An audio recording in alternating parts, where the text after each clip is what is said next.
सिकंदर महान की जीवनी। सिकंदर महान का जन्म 20 जुलाई 356 ईस्वी पूर्व को पहला मेस्टोन यूनान में हुआ था। वह मेस्टोनियों का ग्रीक प्रशासक था।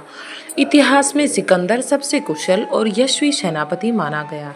अपनी मृत्यु तक सिकंदर उस तमाम भूमि को जीत चुका था जिसकी जानकारी प्राचीन ग्रीक लोगों को थी, इसलिए उसे विश्व विजेता भी कहा जाता है।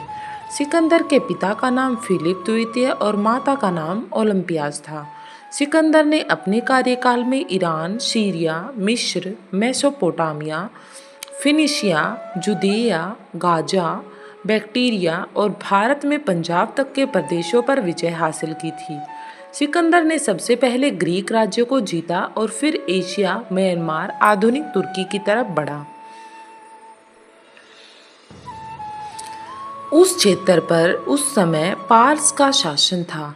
फारसी साम्राज्य मिस्र से लेकर पश्चिमोत्तर तक भारत तक फैला हुआ था। पार्स के शहदारा तृतीय को 3 अलग अलग युद्धों में पराजित किया गया।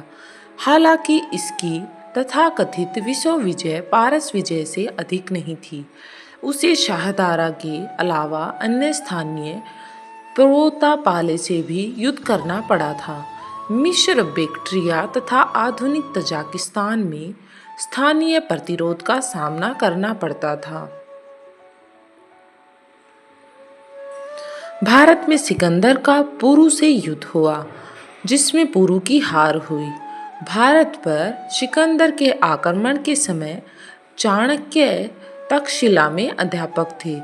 तक्षशिला और गांधार के राजा आमीन ने सिकंदर से समझौता कर लिया। चाणक्य ने भारत की संस्कृति को बचाने के लिए सभी राजाओं से आग्रह किया, किंतु सिकंदर से लड़ने कोई नहीं आया, क्योंकि सिकंदर की ताकत को सब लोग जानते थे।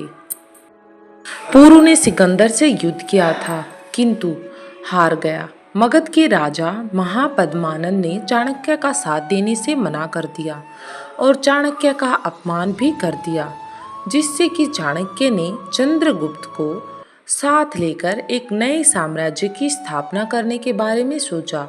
सिकंदर द्वारा जीते गए राज्य पंजाब के राजदूत सेल्यूकस को हराया।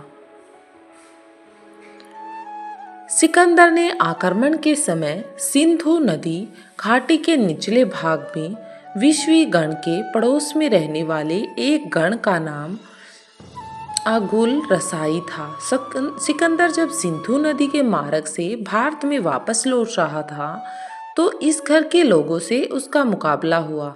अगल रसोई लोगों ने सिकंदर से जाकर लोहा लिया। उनके तीर से सिकंदर घायल भी हो गया और सिकंदर को चोट लगी, लेकिन अंत में विजय सिकंदर की ही हो गई। उसने मशक दुर्ग पर अधिकार कर लिया और भयंकर नरसंहार के बाद अगल रसोई लोगों का दमन कर दिया। भारतीय सैन्य बल अपने परम रूप में राजा पोर्स की सेना में दिखाई दिए, जो सिकंदर का सबसे शक्तिशाली शत्रु था। उसने आर्यन के अनुमान के अनुसार 30,000 पैदल सिपाहियों, 4,000 घुड़सवारों, 300 रथों और 200 हाथियों की सेना लेकर सिकंदर का मुकाबला किया। उसकी पराजय के बाद श्री सिकंदर को उसकी तरफ मैत्री का हाथ बढ़ाना पड़ा, ताकि उसे बुरा भी ना लगे। अगल रसोई जाति के लोगों ने 10,000, 40,000 पैदल सिपाहियों और 3,000 घुड़सवारों की सेना लेकर सिकंदर से टक्कर ली। कहा जाता है कि उनके एक नगर के 20,000 निवासियों ने अपने आप को बंदियों के रूप में शत्रुओं के हाथों में समर्पित करने की बजाय बाल बच्चों सहित आग में कूदकर प्राण दे देना उचित समझा। सिकंदर को कई स्वायत्त जातियों के संघ के संगठित विरोध का सामना करना पड़ा, जिनमें मालव तथा शूद्रक आदि जातियां थीं, जिसकी संयुक्त सेना में 90,000 पैदल सिपाही, 10,000 घुड़सवार और 900 से अधिक रथ थे। उनके ब्राह्मणों ने भी पढ़ने लिखने का काम छोड़कर तलवार संभाली और रण क्षेत्र में लड़ते हुए मारे गए। बहुत ही कम लोग बंदी बनाए जा सके, क्योंकि लोगों ने बंदी बनने से अच्छा अपने प्राणों को देना उचित समझा। 325 ईस्वी पूर्व में सिकंदर भारत की भूमि पर छोड़कर बेबीलोन चला गया।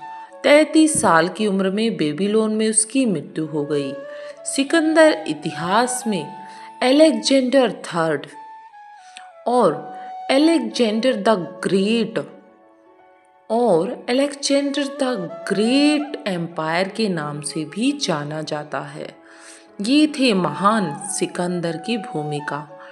ये हमारी हिस्ट्री का एक छोटा सा पार्ट था जो कि हमने आपके साथ शेयर किया। वीडियो अच्छी लगी हो तो इसको कर दें लाइक और चैनल पर नए हो तो सब्सक्राइब कर